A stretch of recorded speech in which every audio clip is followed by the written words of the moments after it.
Cumprimento a todos vocês com a paz de Cristo, em nome de Jesus. Eu sou o evangelista Adriano Fábio e eu estou aqui com o canal A Palavra de Vitória. Eu quero convidar você que não é inscrito no canal, inscreva no canal, compartilhe essa mensagem com seus amigos, dá um joinha, um like aí para você me ajudar no canal. E ouça essa palavra do começo ao fim, Deus vai liberar uma palavra ao seu coração. Deixe o seu pedido de oração, eu quero estar orando aí por você, por toda a tua casa. A palavra de Deus para mim e para você, ela está aqui em 2 Timóteo, no capítulo 1, no versículo 7, aqui a tradução NVI, a Bíblia nos diz: Portanto, Deus não nos concedeu um espírito de covardia, mas de poder, de amor e de equilíbrio. Amém, amados? O apóstolo Paulo, inspirado pelo Espírito Santo, está falando com Timóteo aqui que Deus não concedeu para mim e para você um espírito de covardia, um espírito de medo, mas Deus, meus amados, deu para mim e para você um espírito de coragem. Deus quer que eu e você venhamos caminhar pela fé com coragem para que o nosso adversário caia por terra e Deus venha glorificar o nome dele através de nossas vidas. Não deixe o medo paralisar você, não deixe o medo afundar você. Um dia, meus amados, os discípulos estavam no barco, uma grande tempestade se levantou, Jesus veio caminhando sobre as águas. Pedro vai dizer: seu Senhor, deixa eu ir ter contigo. E Jesus diz para ele: venha.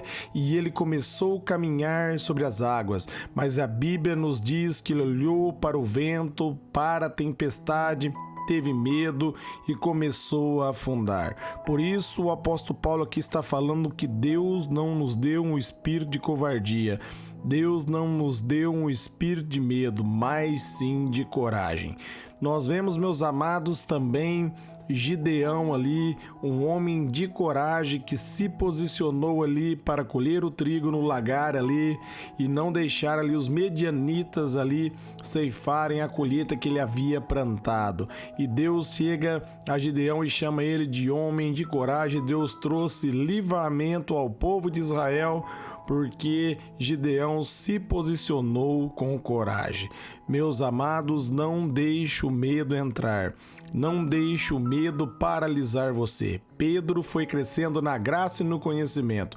E quando ele foi cheio do Espírito Santo, que ele foi levado ao Sinédrio ali, e o Sinédrio queria que ele, João, se calasse, Pedro vai falar com autoridade. O que mais importa? Obedecer aos homens ou obedecer a Deus? Pedro, meus amados, se posicionou com coragem. Ele venceu o medo. Deus espera que você vença o medo pela fé. A Bíblia nos diz, meus amados, ali em 1 João 5,4, que a vitória que vence o mundo é a nossa fé. Quando está se referindo ao mundo, está se referindo ao sistema do inimigo. Quando nós colocamos a fé na palavra de Deus e nos posicionamos sobre a palavra, todo mal cai por terra. O diabo perde todo o poder e toda a autoridade. Não deixe, meus amados, o diabo intimidar você. Não deixe o diabo paralisar você. Ele veio para roubar, matar e destruir. Se você deixar ele entrar na tua mente, ele vai amedrontar você, porque ele sabe, meus amados, que a Bíblia nos diz ali em Hebreus 11:6, que sem fé é impossível agradar a Deus. O medo faz você perder a confiança e você perder a fé. O medo faz você tirar o olhar de Jesus, porque quando seus olhares estão firmes em Cristo, meus amados, 1000 cai ao seu lado, 10.000 à sua direita e você não será atingido, como está ali no Salmos 91, no versículo 7.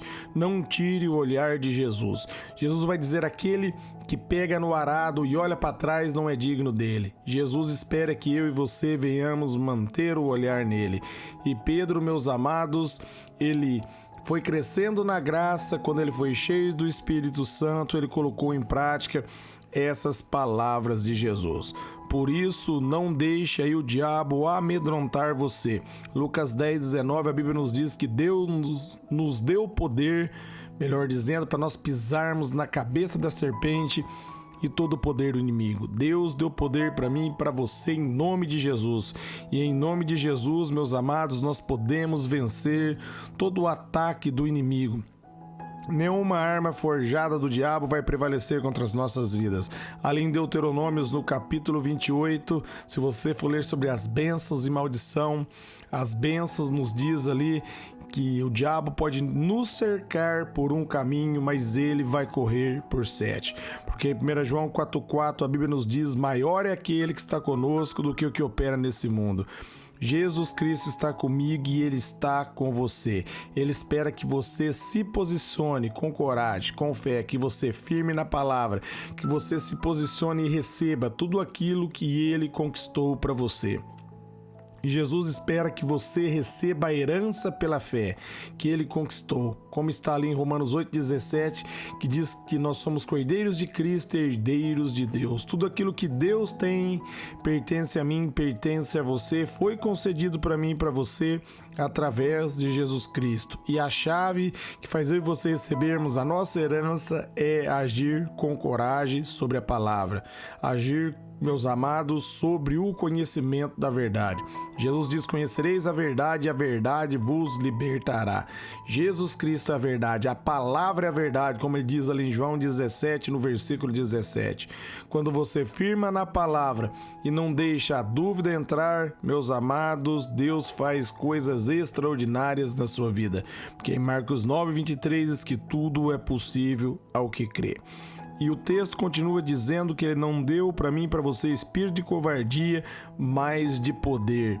A Bíblia diz em 1 Coríntios 4:20 que o reino de Deus não consiste em palavras, mas em poder. Por quê? Porque as palavras de Deus têm poder. Ali em Isaías 55:11 diz: após Deus liberar a palavra, ela não volta vazia. E nós somos a imagem e semelhança dele. Quando eu e você nos posicionamos sobre a palavra e declaramos a palavra, nós trazemos à existência o sobrenatural de Deus. Nós podemos ver ali no livro de Ezequiel, meus amados, quando Deus vai falar sobre os vales de ossos secos, ali no capítulo 37, Deus vai dizer, meus amados, para Ezequiel: profetiza sobre eles, e de acordo que Ezequiel vai abrindo a boca e vai declarando as palavras proféticas, vai acontecendo. O que Deus está me ensinando? Deus está ensinando você. Provérbios 18:21, poder da vida e da morte estão nas palavras, e aqueles que gostam de usar as palavras vão comer desse fruto. Então comece a declarar aquilo que Deus diz na palavra. Jesus diz ali, meus amados, em Mateus 6:22, se o nosso olho for luz, o nosso corpo está cheio de luz, estará cheio de luz. Então enxergue como Jesus enxerga, enxergue a sua vitória, e Deus vai fazer grandes coisas, porque Ele nos deu o poder, Ele nos deu a autoridade no nome dEle. Não o espírito, meus amados, de covardia, mas de poder, de amor e de equilíbrio. Romanos 5:5 diz que o amor de Deus ele é derramado no meu e no seu coração através do Espírito Santo. Agora você pode amar porque o Espírito está dentro de você, e você pode ter o equilíbrio, porque o Espírito Santo capacita você, meus amados, a não ser movido pela circunstância, mas pela palavra. Isso dá equilíbrio para você. Jesus Cristo estava outro dia no barco, uma grande tempestade se levantou e Jesus dormia tranquilamente, porque havia equilíbrio. Ele sabia quem ele era. O equilíbrio, meus amados, faz você firmar na verdade, faz você confiar em Deus, faz, meus amados, você permanecer firme na presença, descansando no Senhor, mesmo quando há turbulência, mesmo quando há tribulação, porque em Cristo Jesus, meus amados, nós aprendemos que nós somos mais que vencedores. Nós aprendemos em Cristo Jesus a confiar, meus amados, na palavra, porque através da fé o reino de Deus é manifestado e o poder de Deus, meus amados, é manifestado com autoridade. O inferno é saqueado e a glória de Deus, ela é revelada quando há equilíbrio, quando nós firmamos na palavra. Quando não há equilíbrio, nós somos afetados por todo tipo de turbulência. Quando a preocupação bate, quando não há portas, meus amados, aos olhos naturais, Quando não há equilíbrio na fé, as pessoas caem, porque as pessoas ficam firmadas naquilo que Deus pode fazer. Quando elas estão prosperando, elas confiam em Deus, mas quando estão na adversidade, já não confiam mais. E o equilíbrio coloca você no lugar onde você não é movido pela circunstância, pela situação, mas você é movido pela fé, pela graça de Deus. Esse é o objetivo de Deus. Amém? Eu quero orar por você que ouviu essa mensagem. Pai, eu oro por todos que ouviram e receberam essa mensagem, essa palavra. Abençoa os ouvintes e seus familiares. Eu declaro, Pai, na vida de todos nós, Pai, que nós vamos crescer na sua graça, no seu favor. O Senhor nos deu um espírito de coragem, de poder, de amor, de equilíbrio. Nós tomamos posse e nos posicionamos em nome de Jesus para viver a vida de vitória que foi entregue para nós. Amém.